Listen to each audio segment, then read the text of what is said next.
hate you.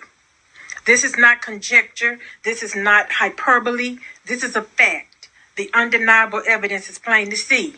They use you for sex but refuse to give you marriage. They get you pregnant and leave you to fend for yourself, without resources, without support, without help. They do this at a 77% rate. In case you can't recognize it, this is hate. They shoot up your communities. Your kids are killed. They see the damage they cause and they continue it still. They beat, rape, and murder you at the highest rates. There is nothing you can call this behavior except hate. They refuse to build resources. They refuse to protect you and work hard to make sure that the whole world rejects you. They write songs calling you bitches and hoes, and that's the way that hatred grows. So the whole world joins in dehumanizing you. They hate you and makes the world hate you too. They tell the whole world you are ugly, unloved. They call you unworthy, undesirable, and if that's not enough, they sex traffic you and your daughters. They don't see it as wrong. They molest over 60% of our little girls before they're even grown. They use you as mules. They use you as tools. They use you like fools. And to them, it's all cool. And they do this publicly for the whole world to see. How much more hateful can hatred be? They manipulate you in every way to gain your love, labor, and energy. And once they receive it, they spit on you, they hit on you, they shit on you, and they quit on you. And then they say that's how you deserve to be treated. They throw you in freezers. They bash you in the head. They kidnap you, rape you, they leave you for dead. Then they blame you for it and they laugh. They laugh at your suffering. They laugh when you're dying. They laugh at your injuries. They laugh when you're crying. They laugh at your trauma. They laugh while they victimize you. They laugh at all the forms of violence they commit against you. They laugh and they laugh. They laugh with glee because there's nothing that brings them more joy than making you bleed. So don't come at me because what I say is true. Whether you believe it or not, they hate you. And they're so proud of their abuse against you. They go live and record it so that the pain they inflict on you can give them pleasure to watch and the world can enjoy it too. They show you humiliated, dehumanized, and crying in pain. They harm you for clickbait, for their profit and gain. And when confronted with the mountain of evidence of their abuse, they refuse to listen. They've got an excuse. When you talk about it, they tell you you're being divisive, a distraction. They say you're wrong. They take no responsibility, no accountability, and their hate for you goes on. So I don't care what they say. I don't care how they feel. And I don't care about their professions of love. It ain't real. This is pure, unbridled, unrepentant hate. Their actions prove it, and they've sealed their fate. They hate you. And to show you the proof of what I say, you knew exactly who I meant when I said they.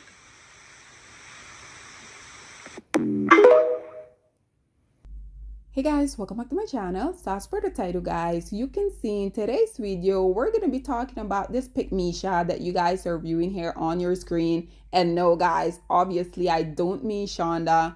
I mean this lady here that ultimately, this is a black woman that unfortunately black woman, I really, at this time and point, I truly don't know what is it going to take for a black woman to come and finally realize that the meal that y'all birth, the meal that y'all worship, the meal that y'all idolize, the meal that y'all are consistently coming out here putting your life on the line for, black woman, these meal truly despises y'all. But unfortunately, I'm not really sure at this point if black women really want to understand this, or black women are just gonna continue to live in denial, which either case, I don't think is healthy for you as a black woman.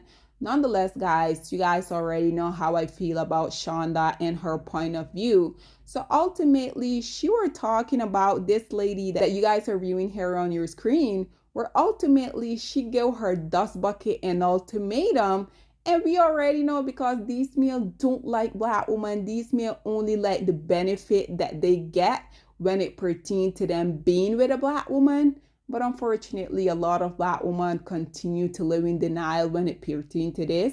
Nonetheless, guys, listen to what this pick Misha had to say. Also, listen to Shonda's response, and then we will come back with more. I thought I was going to force this man to propose to me. For 3 months, he was like, do what you got to do. You want to move, move. So the last day I was putting my stuff in the car, he came over and helped me put my stuff in the car. And we putting stuff in the trunk, and I just started crying. I'm like, you really going to let me leave? He looked at me and he said, have a safe trip. You're going to end up with one of those shut up rings everybody keeps talking about, where a man just does it just to shut you up. You don't want a shut up ring. You don't want a ring that you've had to beg or plead or guilt trip or manipulate out of a man. I think sometimes we underestimate as women how long a man will stay in a relationship where he's unhappy. A couple could be married for 20 years, and they've both been unhappy for 19, and he'll still act surprised that she left. A man will stay in a relationship for any number of reasons, and none of them have to be love. He could like that you cook and clean, how well you cook and clean. He might like what you do with him intimately in the bedroom. His mama likes you. His family and friends like you. All his homeboys think you're attractive and think he's lucky to be with you. He hasn't found your replacement yet. It could be any number of reasons that don't even have anything to do with him loving you and wanting to be with you for the rest of his life. Don't think his presence alone means he really wants to be there. So there you have it, ladies and gentlemen. And unfortunately, I do think that there's a lot more black women that they also have been put in this predicament. Just not everyone is going to come out here and they're going to record it, because I can't for the life of me comprehend why black women continuously come out here not only wanting to be in relationship, but marriage, which is a bigger commitment to the lowest hanging group of society.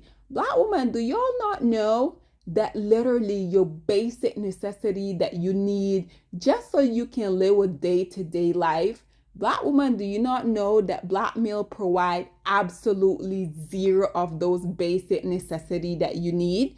But somehow we have black women coming out here proposing to black male, giving black male ultimatum, literally giving black male their womb, thinking that this is going to make these lowest hanging group of society act right and want to marry them, want to be in relationship with them. But unfortunately for these women, the only thing that they're ending up with is these kids that unfortunately for them is going to make them be rooted to these lowest hanging group of society for the rest of their life. I truly hate this for black women. But unfortunately, once again, I feel like there is a lot of black women that continue to live in La La Land. I truly feel like a lot of black women, they know precisely how these lowest hanging group of society feel about them. But I feel like a lot of black women just don't want to accept the fact that black male are indeed their biggest oppressor. Nonetheless, guys, you guys already know when I also saw this, I also had to hop into the comment section to see what people were signing off saying. And as you guys can see, the first commentator say, they will not listen. The other one say, I'm so sorry, she's too old to be so foolish. Wanting a ring from someone so toxic should be criminal. This one say, when a man is ready, they'll even married after just a few months, not forcefully. This one say, I gave my ex-husband an ultimatum. Child, you see, I said X, never again will I ever. This one say, at least he was honest. This one say, I went through almost the exact same thing. This one say, never give ultimatum. Ladies, this is exactly what I'm saying. Ladies, do y'all want to be rooted to poverty and dust for the rest of your life? Do you guys really want to have these male in your life? For the most part, these males don't feel like they have to go out here, get a job. They don't feel like if they do happen to impregnate you, they don't feel like it is their responsibility for them to come out here and also take care of their kids. So this is exactly, once again, why I can't comprehend why black women want to be rooted to dust. I just don't get it. Personally, I'm allergic to dust, but unfortunately, it seems like a lot of black women truly, really love dust. I love that for y'all. It can never be me. This one say, force you say. This one say, ladies, please learn. Give you a ring doesn't mean he loves you or will be loyal to you.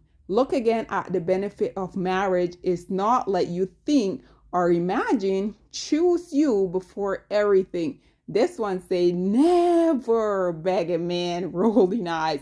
And ladies and gentlemen, I want to conclude with this final comment that you guys are viewing here. As you guys can see, the commentators say, don't beg for what you're not offer. Mic drop. With that being said, ladies and gentlemen, Black woman, please, I beg y'all, please leave the dust exactly where it belongs. Black woman, why do you want to be rooted to these dust bucket? Why do you guys want to go out here and married within poverty? Again, these males don't want to work. They don't want to go out here and become educated. They feel like you as a Black woman, you have to be the provider. You have to be the protector. They want to stay at home all day sitting on your couch playing video game. When you come home from working 2 and 3 jobs so that you can support them, they also want you to come and cater to them. But based upon what I have been seeing by so many of these Pygmisha, it truly seems like a lot of them are okay with this. This is yet again why I continue to say the lowest hanging group of society, if you guys really think about it, they don't really have any incentive for them to come out here and do better, because at the end of the day, they know that they can show up being mediocre. They know that they can show up being empty-handed. And ultimately, Black women, because the vast majority of them are just coming out here thinking that they're going to find this unicorn Black male that are going to love them, that is going to cherish them, that is going to respect them. Unfortunately, we continue to see this type of dynamic because a lot of Black women continue to be in denial about who the lowest hanging group of society are. Nonetheless, guys, this is all that I have to say on this very much dusty predicament. What are your thoughts and opinions? Please get in the comment section down below, and I'll see you guys in my next one. Bye, guys. Black women, it's time to hold ourselves accountable because we are reaping what we sowed. We have lied and gassed Black men up for centuries, letting them think that they are kings with no kingdoms, letting them think that they are the emperor when they are naked. And now we are dealing with the consequences of those actions. Instead of being honest with Black men and requiring them to do better for not only themselves, but the community that they helped create, we have allowed them to tear it apart and then put it back together quietly behind their backs and then still let them get the credit for it.